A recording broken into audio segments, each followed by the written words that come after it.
आज सुनिए रविवार व्रत कथा। ओम सूर्याय नमः। प्राचीन काल में एक राजा था और एक रानी थी। उनके पास सिपाही, घोड़े, दासियां, दास, धन दौलत सब कुछ था, सिर्फ उनकी संतान नहीं थी। इसी कारण वे दोनों राजा रानी बहुत दुखी रहा करते थे। संतान प्राप्ति के लिए उन्होंने हर तरह के दान, धर्म, धार्मिक अनुष्ठान, जप, मंत्र, पूजा, पाठ आदि सब किया, लेकिन इससे उनको कोई भी फायदा नहीं हुआ। जब राजा और रानी वृद्ध होने लगे तो दोनों को बहुत ही चिंता हो गई कि वे दोनों सोच में पड़ गए, अब हमारे इतने बड़े राज्य का क्या होगा? कौन बनेगा इस राज्य का वारिस? कौन लेगा प्रजा की जिम्मेदारी? राजा और रानी दिन रात इसी चिंता में घुटने लगे। उन्हें खाने और पीने की भी सुध नहीं रहती थी। तो एक सुबह राजा के दरबार में एक साधु आता है तो दासी रानी को इत्तला करती है। तब वे दासी से कहती है, ये मेरा अंतिम दान धर्म है, इसके बाद मैं अपने हाथों से कोई भी दान धर्म नहीं करूंगी। रानी चावल भरा साज हाथ में लेकर बाहर आती है और साधु की झोली में भिक्षा डालने आगे बढ़ती है तो उसके चेहरे पर शायी उदासी साधु की दृष्टि में आ जाती है। वे उससे पूछता है कि रानी साहिबा, आपको क्या हुआ है? आपको क्यों इतनी उदासी हो गई है? तब रानी साधु को सारी हकीकत बता देती है और सिसकने लगती है। उस पर वे साधु कुछ पल गंभीर हो जाता है और कहता है कि चिंता मत करो रानी साहिबा, आपकी संतान की इच्छा जरूर पूरी हो जाएगी। आपके कोख से एक पुत्र का जन्म होगा, मात्र वे 14 साल तक ही आप लोगों को मिलेगा। इसके आगे वे जीवित नहीं रह पाएगा। इससे बढ़कर आपको कुछ देना मेरे लिए संभव नहीं है।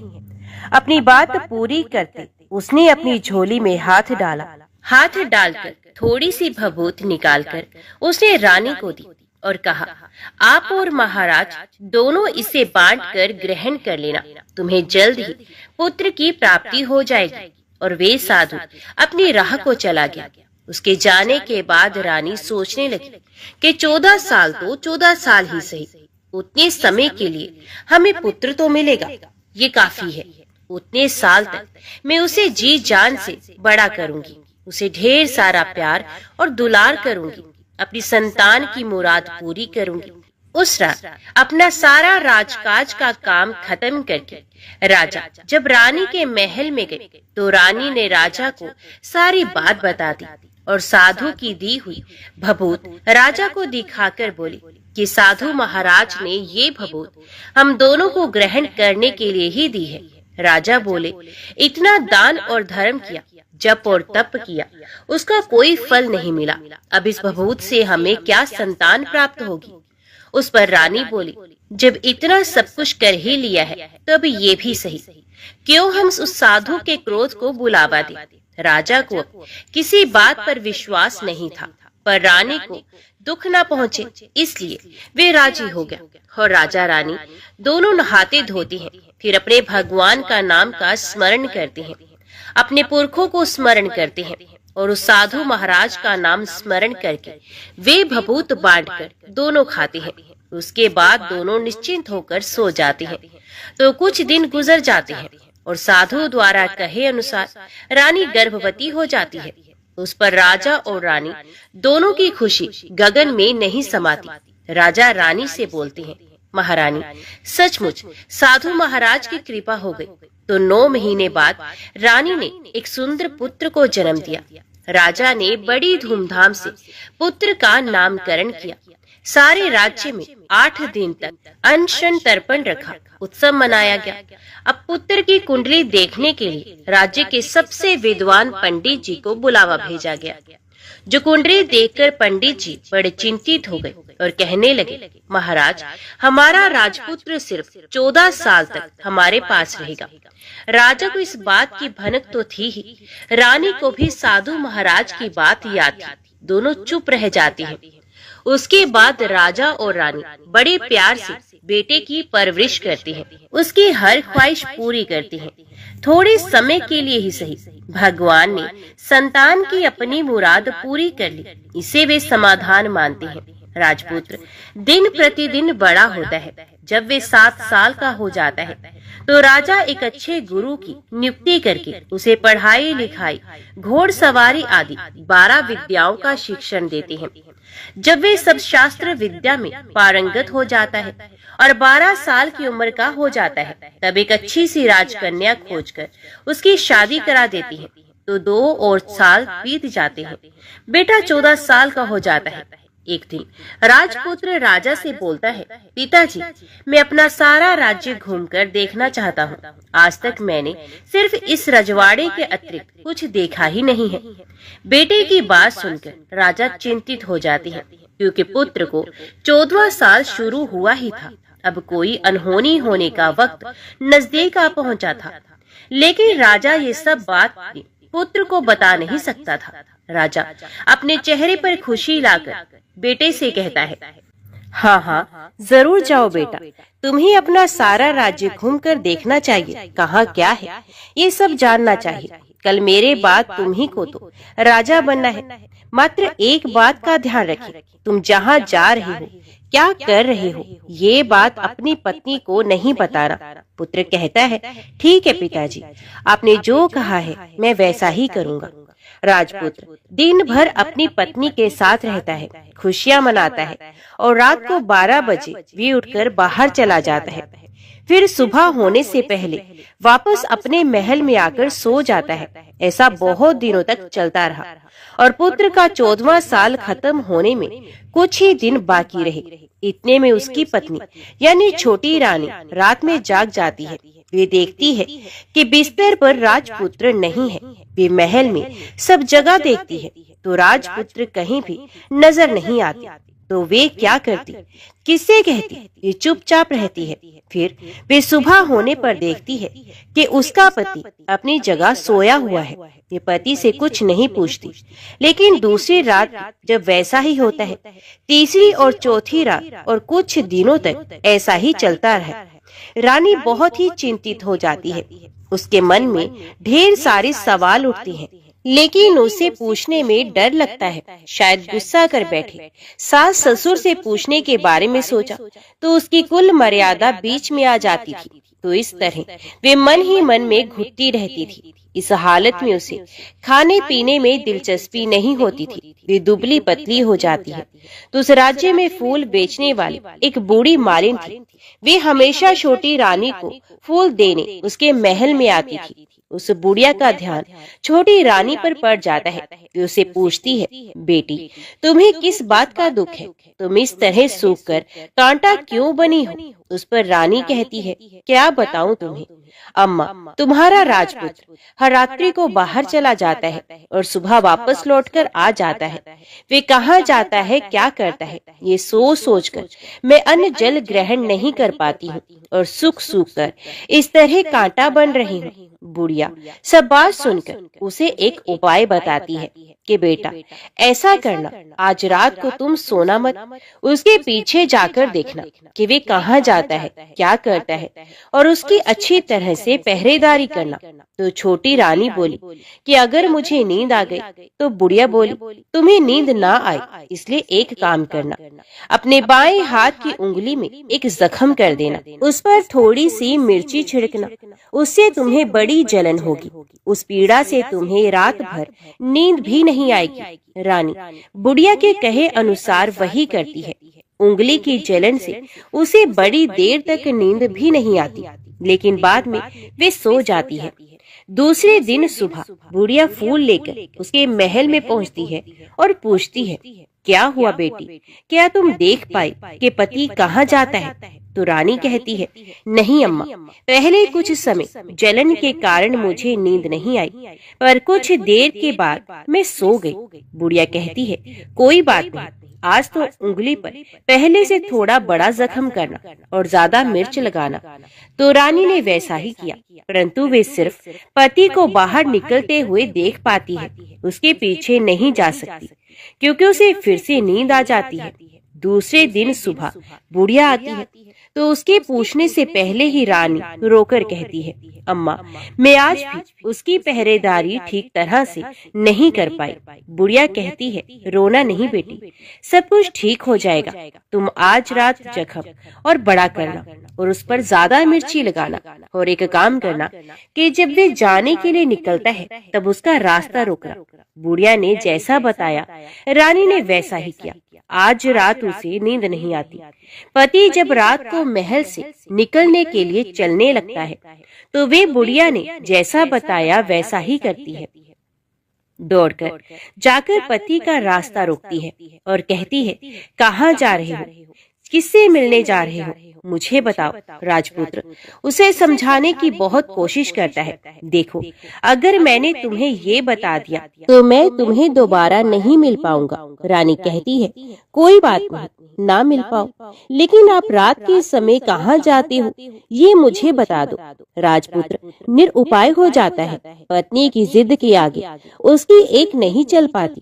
ठीक उसी समय उसका 14वां साल खत्म हो रहा होता है। 15वां साल लगने वाला ही होता है। जो होता है वे हो जाने दो, ये सोचता है और कुछ चावल मंत्रों से सिद्ध करके पत्नी को देखकर कहता है कि इन चावल के दानों को हाथ की मुट्ठी में पकड़ना। पहले दाएं हाथ में पकड़े चावल मेरे ऊपर फेंकना। मैं कौन हूँ तुम्हें पता चल जाएगा। बाद में बाएं हाथ में पकड़े चावल मेरे ऊपर फेंकना।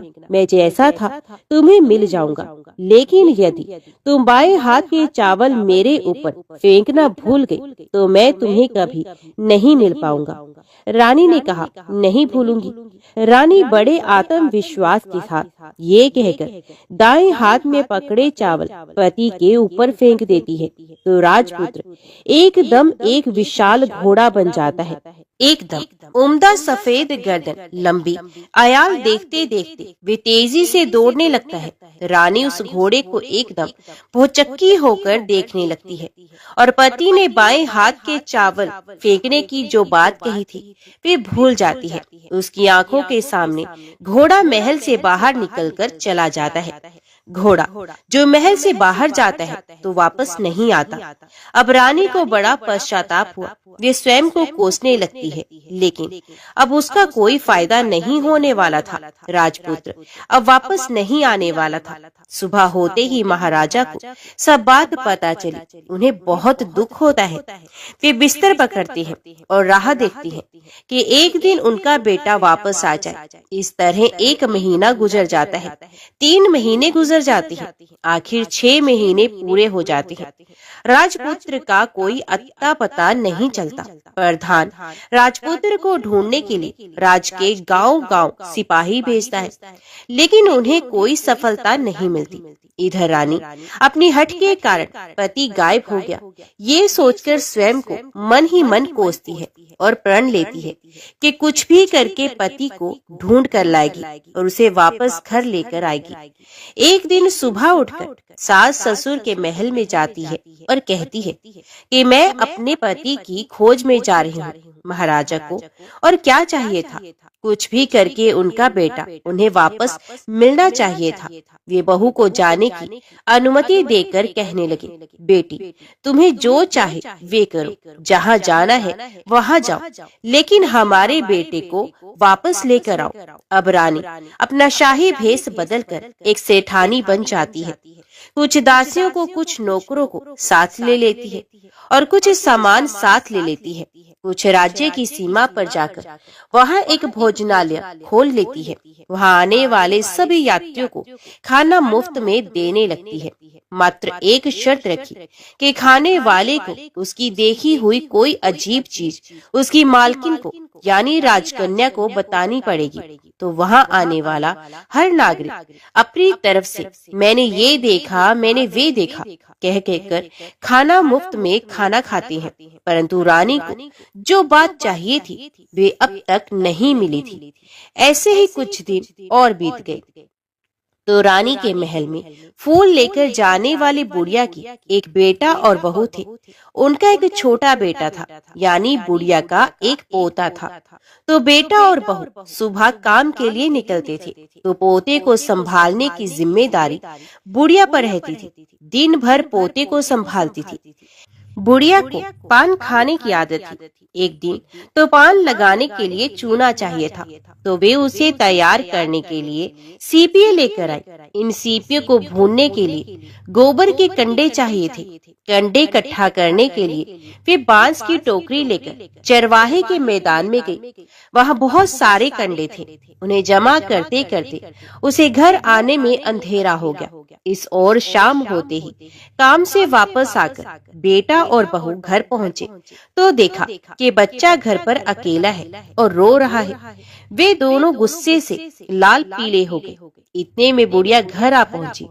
बेटे ने पूछा, पोते को घर अकेला छोड़कर कहाँ गई थी? बुढ़िया बताने लगी कि मैं गोबर के कंडे इकट्ठा करने लगी थी। इस पर बेटा बोला, दोबारा बच्चे को अकेला घर पर छोड़कर यदि कहीं गई तो मैं तुम्हें बहुत पीटूंगा। बुढ़िया कहने लगी, नहीं बेटा, फिर कभी ऐसा नहीं करूंगी। लेकिन दूसरे ही दिन बुढ़िया ये बात भूल गई और फिर चरवाहे के मैदान पर कंडे इकट्ठा करने चली गई। शाम को जब बेटा और बहू काम से वापस लौटे तो देखा कि बच्चा घर पर अकेला है और रो रहा है। अब उसके बेटे की सहन शक्ति खत्म होने लगी और बुढ़िया के वापस आने पर उसे घर से निकाल दिया। बुढ़िया रात भर घर के बाहर अंधेरे में बैठी रही और सुबह होते ही हाथ में टोकरी लेकर कंडे इकट्ठा करने के लिए निकल गई। उस दिन उस पर कंडे इकट्ठा करने का मानो पागलपन सवार हो गया था। कंडे इकट्ठा करते करते जब अंधेरा हो गया उसे मालूम ही नहीं चला। उसे जब ध्यान आया तो गांव का रास्ता भी ठीक तरह से दिखाई नहीं दे रहा था। वे अंधेरे में आंखें फाड़कर देखती देखती किसी तरह आगे निकल पड़ी तो एक कपिला गाय छन छन की आवाज करते गली की घंटी बजाती हुई ठुमक कर उस मैदान पर आ गई। उसे देखकर बुढ़िया सोचने लगी, इस गाय के पीछे पीछे जाऊंगी तो गांव तक पहुंच जाऊंगी। जब बुढ़िया उसके पीछे पीछे जाने लगी, वे गाय उस मैदान से लेकर एक एक करके 6 मैदान पार करती है। आखिर में वे 7वें मैदान तक पहुंचती है तो क्या होता है कि उस मैदान पर एक बड़ा सा पत्थर है। गाय जाकर उस पत्थर को अपना सींग मारती है। जब गाय ने सींग मारा तो वे पत्थर दूर हट गया और पाताल में नीचे जाने की सीढ़ियां दिखाई देने लगी। तब वे गाय उन सीढ़ियों से नीचे जाने लगी। बुढ़िया वे सब देख रही थी और झट से जाके गाय की पूंछ को पकड़ लिया। वे गाय के साथ नीचे पाताल में चली गई और तुरंत ही गाय की पूंछ छोड़ दी और इधर उधर देखने लगी। उसने देखा कि वहां दीप और दिए जलते हैं और तेज रोशनी गाय के ऊपर पड़ती है और वहां अद्भुत घटनाएं घटने लगती हैं। गाय के नीचे जाते ही उसके गले में अपने आप साकल पड़ गई और छम छम करके कोई दूध आड़ी में गाय का दूध दोहने लगा। लेकिन जो भी कोई वे कर रहा था वे मात्र दिखाई नहीं दे रहा था।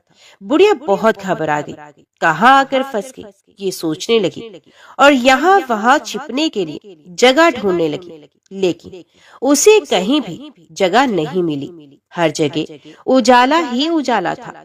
तो वे एक कोने में खड़ी हो गई और जो कुछ सामने हो रहा था उसे चुपचाप देखने लगी। उसने देखा कि वहां एक कोमदा सफेद घोड़ा और 2 कुंड थे।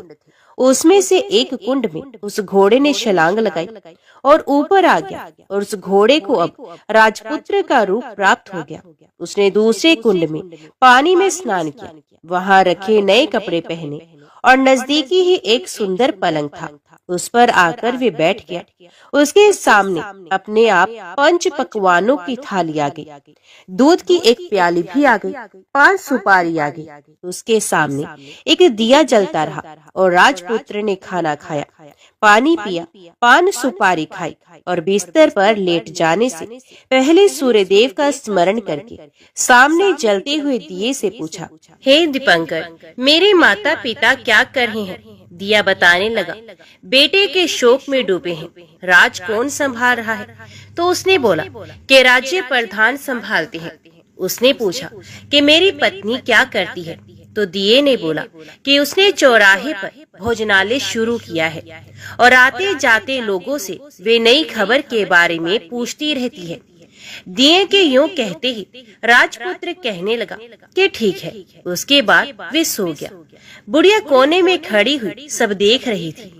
ऐसी अद्भुत घटना उसने जिंदगी में पहली बार देखी थी। उसे अंदर ही अंदर चुलबुलाह होने लगी। वे अपनी भूख प्यास भूल गई और आगे क्या होता है और उसे उत्सुकता से देखने लगती है। लेकिन उसके बाद और कुछ घटनाएं नहीं घटती। रात गुजर गई और सुबह हो गई। पलंग पर सोया हुआ राजपुत्र उठा और फिर से पहले वाले कुंड में छलांग लगाई। तो अब वे फिर से घोड़ा बनकर कुंड से बाहर आ गया। वे तेजी से उच्च पाताल नगरी से बाहर निकल गया। लेकिन वे कहाँ गया, बुढ़िया को कुछ पता नहीं चला। उसके बाद पिछली रात की तरह कोई उस गाय को छम छम करके दूध दोहने लगा। जैसे ही दूध दोहना खत्म हुआ, उसके गले की साकल अपने आप खुल गई और वे गाय तेजी से ऊपर जाने लगी, सीढ़ियों की ओर भागने लगी। गाय को दौड़ता देखकर बुढ़िया सोचने लगी कि अब गाय के साथ यहाँ से ऊपर जाना ही समझदारी होगी, नहीं तो कोई मुसीबत आकर उसके ऊपर टपक जाएगी। झट से उसने गाय की पूंछ पकड़ ली और गाय के साथ ऊपर आ गई। गाय जब मैदान में पहुंची तो सुरंग का रास्ता अपने आप बंद हो गया और उसके मुंह पर एक बड़ा सा पत्थर पहले की ही तरह खड़ा हो गया। ऊपर आकर वे गाय जंगल की ओर निकल गई। इधर बुढ़िया एकदम बावली सी हो गई। उसने पाताल नगरी में जो कुछ भी देखा था, ये जल्द से जल्द किसी को बताने के लिए उतावली हो गई। उसे एकदम से याद आया कि नगर की सीमा पार कर कोई औरत भोजनालय चलाती है और नई बात बताने वालों को अच्छा खाना पीना मुफ्त में देती है। वे सोचने लगी, क्यों ना मैं ये बात उस औरत को जाकर बताऊं। यदि उसे ये बात पसंद आ गई तो बाकी जीवन खाने पीने की झंझट से मुक्ति मिल जाएगी। बुढ़िया ने मन में तय किया और तुरंत उस भोजनालय के द्वार पर टंगी नगाड़े के सामने खड़ी हो गई और जोर जोर से नगाड़ा बजाना शुरू कर दिया। नगाड़े का इस तरह शोर सुनकर मालकिन यानी छोटी रानी मन में प्रसन्न हो जाती है कि शायद कोई बड़ी बात लेकर यहाँ आया है। रानी सिपाहियों को आदेश देती है, जाइए और जो कोई भी आया है उसकी अच्छी तरह खातिरदारी कीजिए। आदेश पाते ही सिपाही नीचे दौड़ गए तो एक बुढ़िया नगाड़ा बजा रही थी। उन्होंने पूछा, क्यों नहीं बुढ़िया, क्या हुआ, क्यों नगाड़ा बजा रही हो? तो बुढ़िया बोली, कुछ नहीं बेटा, यहाँ खाना मिलता है इसलिए आई हूँ। खाना चाहिए, मिलेगा, लेकिन तुझे कोई नई बात बतानी पड़ेगी। तो बोली, हाँ बताऊंगी। एक बात मालूम है मुझे। इस पर सिपाही उसे अंदर ले गए। उनको मालकिन का आदेश था कि जो कोई बूढ़ा बुजुर्ग वहाँ आए उनके साथ अच्छी तरह से पेश होना, उनका अच्छे से आदर सत्कार करना। तो सिपाही ने उस बुढ़िया का भरपूर आदर सत्कार किया। उन्होंने उसे थाली भरकर व्यंजन परोस दिए। बुढ़िया कुछ दिनों से भूखी थी, वे खाने पर टूट पड़ी। खाना खाने के बाद सिपाहियों ने उसे नई साड़ी पहनने को दी। उसके बाद उसे लेकर रानी के पास आए। बुढ़िया और रानी ने तुरंत एक दूसरे को पहचान लिया। तब रानी ने बुढ़िया से कहा कि अम्मा, अब बताओ तुमने क्या नई बात देखी है? नई बात मैंने कोई नहीं बात नहीं देखी है। बुढ़िया बोली, वे तो मेरे पास तुम्हें देने के लिए खाने के पैसे नहीं थे, इसलिए मैंने झूठ कहा और नगाड़ा बजाया। रानी ने कहा, अम्मा घबराना नहीं, मैं किसी को तुम्हारा नाम नहीं बताऊंगी। फिर भी बुढ़िया ने कहा, मेरे पास कोई नई बात नहीं है। इस पर रानी ने उसे कहा, देखो अम्मा, यदि तुमने मुझे वे नई बात बताई तो जिंदगी भर मैं तुम्हारी देखभाल करूंगी और तुम्हें रानी माता की तरह रखूंगी। बुढ़िया बात बताने के लिए तैयार हो गई। उसने जो कुछ उस चारागाह वाले मैदान पर देखा था, ये सब कुछ रानी को बता दिया। बुढ़िया की बातें सुनकर रानी को यकीन हो गया कि वे राजपुत्र उसी का पति है। वे तुरंत बुढ़िया से कहने लगी कि अब माँ मुझे उस जगह पर ले चलो। तब बुढ़िया माई बोली, नहीं बेटी, वे पाताल राज्य है, सांप है। यदि किसी ने तुम्हें देख लिया तो तुम्हारी जान खतरे में पड़ सकती है। लेकिन रानी उसकी एक भी नहीं सुनती, उसे उस जगह ले जाने के लिए हट करने लगती है। आखिर में बुढ़िया ने उसका कहना मान लिया और कहने लगी, ठीक है, मैं तुम्हें वहाँ ले जा सकती हूँ, पर आज नहीं, कल वहाँ जाना है तो शाम को ही जाना होगा। तो दूसरे दिन दोपहर को रानी बुढ़िया के साथ उस मैदान पर गई और एक जगह छुपकर गाय के आने की राह देखने लगी। दिन ढलते ही अंधेरा गिरने लगा और गाय हमेशा की तरह वहां आ गई। मैदान के उस कोने में जाकर उसने पत्थर पर सींग मारा तो छत से पत्थर हट गया, सुरंग में जाने का रास्ता खुल गया। गाय उस रास्ते से नीचे उतरने लगी तो बुढ़िया रानी से कहने लगी, जल्दी आगे बढ़ो, हम गाय की पूंछ पकड़कर नीचे उतरेंगे। तो दोनों गाय की पूंछ पकड़कर नीचे उतर गई। बुढ़िया पहले जिस कोने में छिपी थी उस कोने में छिप गई। अब नीचे सब कुछ पहले जैसा घटित हो रहा था। गाय के गले में अपने आप साकल पड़ गई। कोई अदृश्य रूप से उसका दूध दोहने लगा। एक सफेद ऊमे घोड़े ने आकर एक कुंड में छलांग लगाई तो राजपुत्र के रूप में ऊपर आया। वे राजपुत्र दूसरे कुंड में नहाने लगा। बाद में उसके सामने खाने की थाली आ गई, दूध की प्याली आ गई, पान का बीड़ा आ गया। राजपुत्र सब ग्रहण करके सोने के लिए पलंग पर गया तो सोने से पहले सूर्यदेव का स्मरण करके वे दिए से पूछने लगा, दीपांकर, मेरे माता पिता क्या कर रहे हैं? तो दिया कुछ जवाब नहीं देता बल्कि बूझने लगता है। तब राजपुत्र को कुछ घटित हुआ है इसका संदेह हो गया। ये उदास हो गया और कुछ हुआ, जो कुछ हुआ है वे हो जाने दो, ऐसा सोचकर फिर से बिस्तर पर लेट गया। अब रानी का संयम टूट गया। वे दौड़कर पति के पास आ गई और उसके पैर पकड़ने के लिए आगे बढ़ने लगी। राजपुत्र तुरंत ही पत्नी को पहचान गया। वे छत से पीछे हट गया और चिल्लाने लगा, नहीं नहीं, मुझे मत छूना, सर्वनाश हो जाएगा। रानी दोनों हाथ जोड़कर पति से अपनी भूल स्वीकार करने लगी। स्वामी, मुझसे भूल हो गई, मुझे आपसे नहीं पूछना चाहिए था। क्या अपराध को कहाँ जाते हो? मैं अपनी भूल स्वीकार करती हूँ। मुझे मेरी भूल की सजा मिल गई है। अब आप घर चलो। आपके वियोग में आपके माता पिता ने बिस्तर पकड़ लिया है। आपकी प्रजा भी बहुत दुखी है। उस पर राजपुत्र कहने लगा, वही तो, एक बार तुम गलती कर बैठी हो, अब दोबारा मत करना, नहीं तो अब मैं तुम्हें जो दिख रहा हूँ वे अभी नहीं दिखूं। रानी अब विलाप करने लगी, जोर जोर से जमीन पर सर पटकने लगी। राजपुत्र के मन में उसके प्रति दया उत्पन्न हो गई। ये उससे कहने लगा, यदि तुम मुझे पाना चाहती हो तो तुम्हें एक काम करना होगा।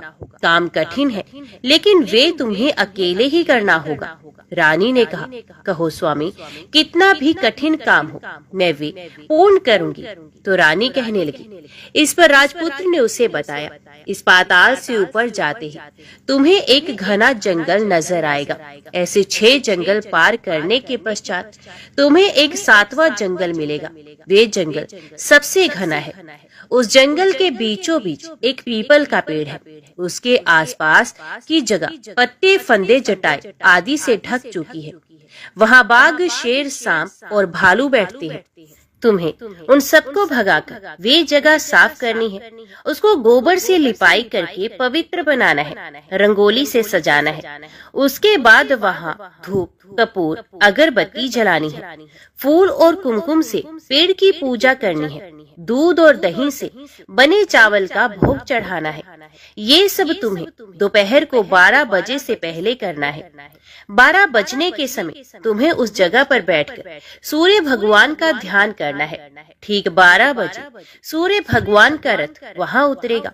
वे सब देखकर खुश हो जाएंगे और कहेंगे कि जिस किसी ने भी ये सब किया है उसे मैं मनचाहा फल दूंगा। तो तुम सामने जाकर उसके रथ का दाहिना घोड़ा मांगना, मैं तुम्हें मिल जाऊंगा। इतनी बात कहकर राजपुत्र अपने पलंग पर सो गया। और छोटी रानी भोर होने की राह देखने लगी। भोर होते ही वे बुढ़िया माँ के साथ गाय की पूंछ पकड़कर ऊपर आ गई। ऊपर आने के बाद वे बुढ़िया माँ से कहने लगी, अम्मा अब मैं अकेले ही आगे जाऊंगी, तुम भोजनालय वापस चली जाओ। वे जंगल में जाकर राजपुत्र की बताई जगह ढूंढने लगी और स्वयं आरी से वे जगह साफ कर दी। बाद में राजपुत्र ने जैसे बताया वैसे ही लिपाई कर दी, करके वापस आ गए। दूसरे दिन सुबह होने से पहले उठी और जंगल में उस जगह पहुंची। वहां जाकर इत्र और गुलाब का पानी छिड़ककर उस जगह सुगंधित धूप अगरबत्ती जलाकर उसे पवित्र किया और पूजा की। सब सामग्री वहां तैयार कर सूर्य भगवान का ध्यान करने के लिए बैठ गई। जैसे कि पति ने बताया था कि दोपहर को ठीक 12 बजे सूर्य भगवान का रथ उस पीपल के पेड़ पर आकर रुका है। सूर्य भगवान ने जब रथ से नीचे देखा तो सुगंधित वातावरण देखकर वे बहुत प्रसन्न हो गए। फिर वे बोले, जिस किसी ने ये काम किया है वे यहाँ आकर आज मुझसे कुछ भी मांगे, मैं उसे दे दूंगा। रानी ने जब ये शब्द सुने तो बिना समय गवाए दौड़कर उनके सामने आ गई और उनको साष्टांग प्रणाम करके नमस्कार करके बोली, भगवान वे मैं ही हूँ, मैंने ही ये जगह साफ की है। अच्छा, तो तुम्हें जो चाहिए वे मांगो। भगवान मुझे आपके रथ का दाहिना घोड़ा चाहिए। सूर्य भगवान बोले, नहीं नहीं, मैं तुम्हें और कुछ भी दे सकता हूँ, लेकिन ये घोड़ा नहीं दे सकता। मेरे रथ के 12 घोड़े हैं, तुम चाहो तो कोई और घोड़ा मांग लो, लेकिन ये दाहिना घोड़ा नहीं, वे मैं तुम्हें नहीं दे सकता। छोटी रानी ने एक नहीं सुनी। वे सूर्यदेव से एक ही बात कह रही थी, वही दाहिना घोड़ा दे दीजिए, नहीं तो मैं आपके पैरों में गिरकर अपनी जान दे दूंगी। अब सूर्यदेव धर्म संकट में पड़ गए। उन्होंने वचन दे दिया था, अब अपने वचन से पलट भी तो नहीं सकते थे। ठीक है, दे दिया तुम्हें घोड़ा, सूर्यदेव ने कहा। फिर एक बात और भी कही, देखो मैंने तुम्हें घोड़ा तो दे दिया, लेकिन वे तुम्हें यहाँ नहीं मिलेगा, तुम्हें उसे पाताल में जाकर लाना होगा। रानी बोली, पाताल में ही क्यों? भगवान मैं उन्हें पाने के लिए कहीं भी जा सकती हूँ। रानी को वचन देकर सूर्यदेव अपने मार्ग को चले गए और इधर रानी जंगल से अपने भोजनालय में आ गई। फिर वे बुढ़िया माँ को लेकर उस मैदान पर आ गई और जल्दी ही शाम हो गई। शाम होते ही वहाँ वे गाय आ गई और उसने सींग मारकर सुरंग का पत्थर हटाया और नीचे उतरने लगी। रानी और बुढ़िया जल्दी जल्दी ठीक उसकी पूंछ पकड़कर नीचे उतर गई। नीचे पाताल में सब घटनाएं पहले की तरह ही घटने लगी। घोड़े का एक कुंड में नहाकर राजपुत्र बन जाना, हाथ धोकर पलंग पर जाकर बैठना, तो उसे खाने की थाली, दूध की प्याली आना, पान का बीड़ा आना। लेकिन आज एक नई बात घटी। आज 2-2 थाली, 2-2 दूध की प्याली और 2-2 पान के बीड़े उसके सामने आए। ये कुछ नहीं बोला, अपने हिस्से की थाली खाकर, दूध पीकर और पान का बीड़ा चबाकर वे सोने चला गया और हमेशा की तरह दिए से पूछने लगा, दिए दीपंकर मेरे माता पिता क्या करते हैं? दिए ने बताया, वे दोनों तुम्हारे शोक में मरने की स्थिति में पहुंच गए हैं। ऐसा झट से उसकी आंखों में आंसू टपकने लगे। फिर वे पूछने लगा, दिए हे दीपंकर मेरा राज्य कौन चला रहा है? तुम्हारा राज्य प्रधान चला रहे हैं और वे सब कुछ हड़प चुका है। ये प्रजा पर बहुत अत्याचार कर रहा है। ये सुनकर राजपुत्र को बहुत गुस्सा आया। वे गुस्से से अपनी मुट्ठी भोंचने लगा। अब वे पूछने लगा कि हे दिए हे दीपंकर मेरी पत्नी क्या कर रही है? अब दिया कुछ नहीं बोला, चुप रहा। अब रानी का संयम जवाब दे गया और वे दौड़कर पति के गले लगे। अब मैं तुम्हें मिल गया, राजपुत्र कहने लगा। सच कहते हो, अब आप फिर से घोड़ा तो नहीं बनोगे ना? नहीं, दोबारा घोड़ा नहीं बनूंगा। तुमने जो इतने सारे कष्ट उठाए हैं मुझे पाने के लिए, इसलिए सूर्यदेव ने मुझे सदा के लिए घोड़े के जन्म से मुक्त कर दिया है। राजपुत्र ने बड़े प्यार से कहा और उसे गले लगा लिया। उसके आंसू पोंछे और कुछ देर के पश्चात सुबह हो गई तो गाय की श्रृंखला टूटकर वे ऊपर भूलोक जाने लगे। रानी राजपुत्र और बुढ़िया अम्मा उसकी पूंछ पकड़कर ऊपर आ गई। ऊपर आने पर वे सीधे भोजनालय में पहुंचे। वहां का सब सामान लोगों में बांट दिया और उसका ताला लगाकर अपने राज्य में लौट आए। राजपुत्र वापस आता है और उसके तेवर देखकर प्रधान घबरा जाता है। राजपुत्र ने उसे बंदी बनाकर कैद खाने में डाल दिया और राज्य की बागडोर अपने हाथों में ले ली। उसके बाद वे अपने माता पिता को मिलने के लिए उनके महल में गया।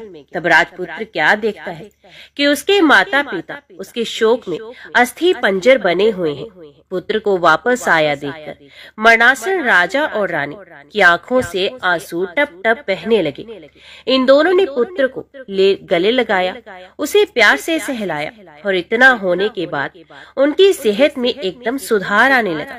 वे बिस्तर से उठकर बैठ गए हैं, पुत्र को आशीर्वाद देने लगे हैं। राजपुत्र के आने की खबर तुरंत ही राज्य में फैल गई है। प्रजा खुशी से फूली नहीं समा रही। प्रजाजन राजमहल के सामने इकट्ठा हो गए। राजपुत्र ने भी उन्हें दर्शन दिए और आज से उन्हें कोई दुख नहीं पहुंचाएगा, ऐसा वचन भी दे दिया। अब राजा अपने पुत्र का राज्याभिषेक करके उसे सिंहासन पर बिठाते हैं और बहू को महारानी का दर्जा देते हैं और स्वयं अपनी पत्नी के साथ ईश्वर स्मरण करते खुशी से दिन बिताते हैं। महाराजा बड़ा राजपुत्र अच्छी तरह से राज्य चलाने लगा, अपनी पत्नी के साथ सुख शांति से जीवन बिताने लगा। उस बुढ़िया को रानी ने अपने ही पास रख लिया और उसकी अच्छी तरह से देखभाल करने लगी। बुढ़िया अम्मा और उसके बुढ़ापे के दिन खुशी से गुजरने लगे। तो बोलिए, सब प्रेम से बोलिए, सूर्य भगवान की जय। आज की कथा और ये वीडियो पसंद आई तो इसे लाइक और चैनल को सब्सक्राइब करना मत भूलेगा और कमेंट में सूर्य नारायण भगवान की जय जरूर लिखना। तो आज की वीडियो में इतना ही। मिलती है अगली कथा अगली वीडियो के साथ।